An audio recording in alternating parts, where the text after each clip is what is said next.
This is Physics 102B, Chapter 19 homework. This video will cover homework problems 27, 29, 31, 33, 37, 43, 45, and 47. So we start with number 27, magnetic field of 1.5 Tesla, radius of the loop of 12.5 centimeters. Theta, you should make that 0 degrees. And so it's asking what the magnetic flux is. So that's magnetic field B times A times cosine theta. Plug in those numbers and you should get 0.0736 Tesla meter squared. Or the unit of that is Webers.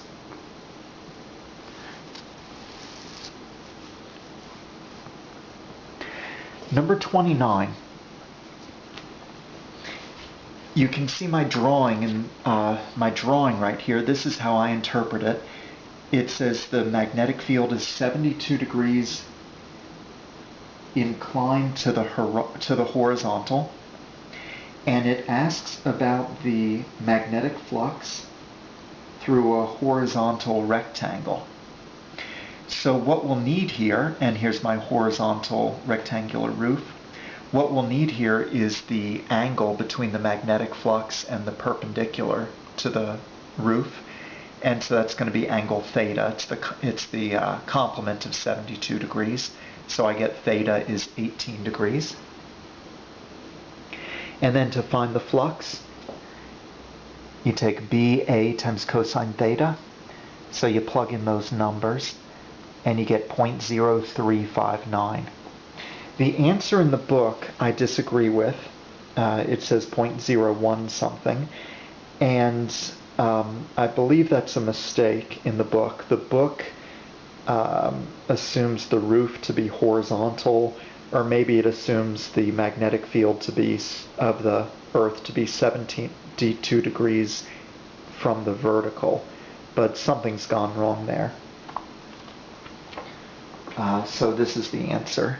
That it is 0.0359 Tesla meter squared.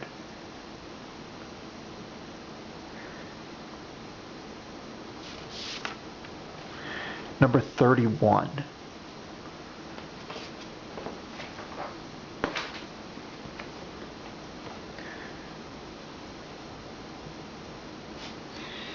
.150 turn circular coil, so that's N. Has a diameter, so the radius you can say is 2.625 centimeters.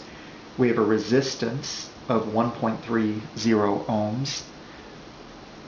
Magnetic field is perpendicular to the coil, so we can make theta be 0 degrees. Delta B over delta T, the change in the magnetic field, is 1.15 Tesla per second. So first of all, we can figure out what the electromotive force is. That's N times delta phi over delta T.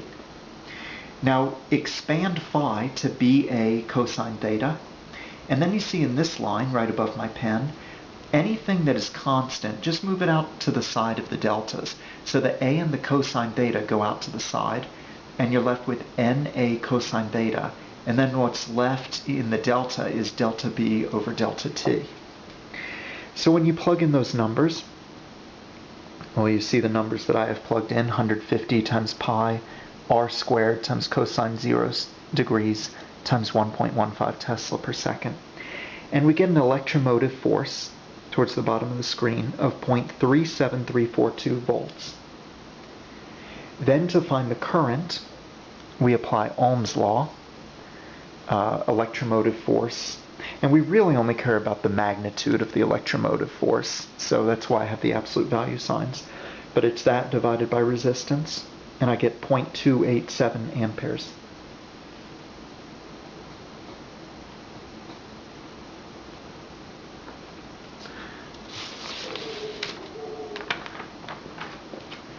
Next is number 33.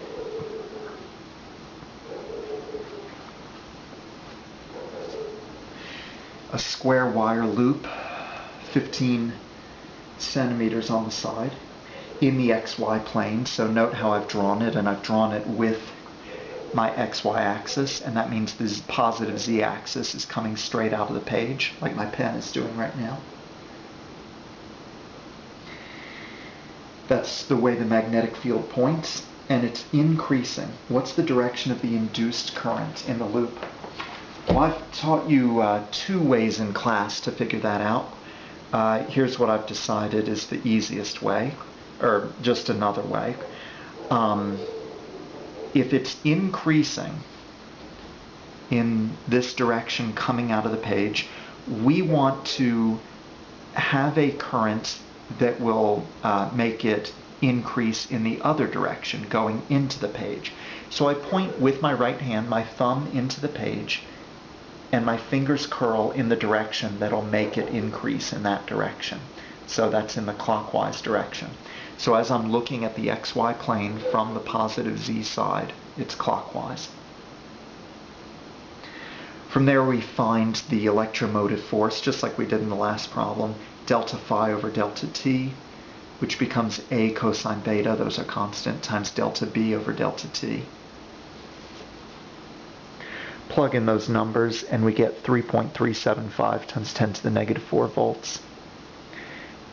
Then again we apply Ohm's law, so current is electromotive force divided by resistance. Plug those numbers in and you get 6.136 times 10 to the negative 4 amperes.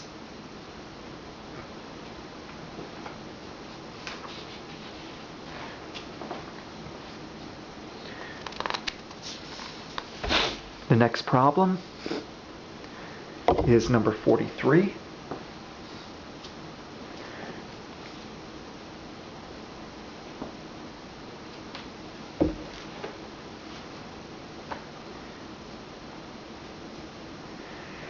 For number 43, we have a 20-turn generator.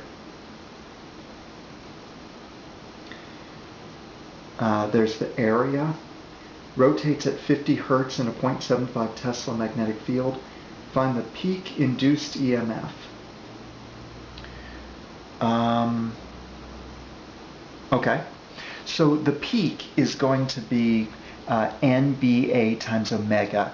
Now you need to remember from last semester that omega is angular frequency, which is going to be 2 pi times the number of hertz. So, and it's in radians per second. So 2 pi times 50 hertz, or 100 pi radians per second. But you multiply those numbers and you get 1.21 volts.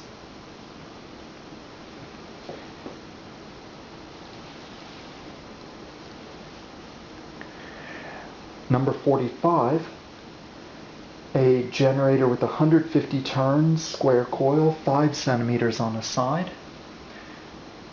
Okay. What else? Rotating at 100 hertz in Earth's magnetic field and in a strong 6.4 Tesla field.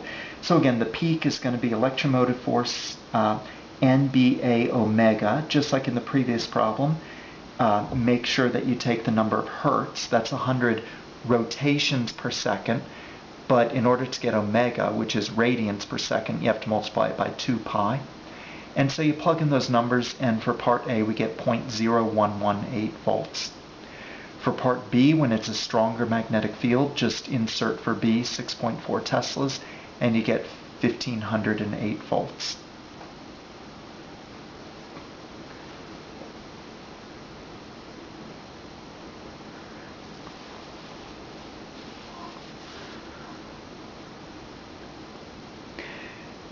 Number 47.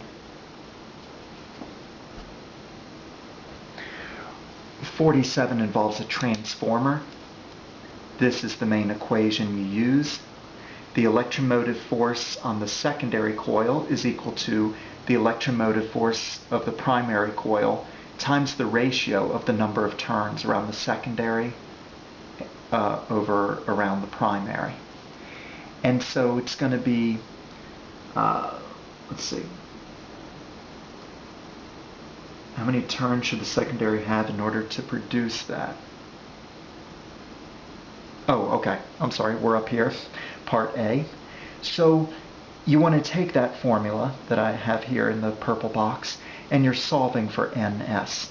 So number of turns around the secondary is NP 200 times 30 volts over 120 volts, and you get 50 turns. Now in part B, it says a 240 volt EMF is across the transformer's 140 turn primary coil. What's the EMF in the 250 turn secondary coil? So in this case we're solving for EMF secondary, which is going to be 240 volts times the 250 turns over the 140 turns, and we get 428.6 volts.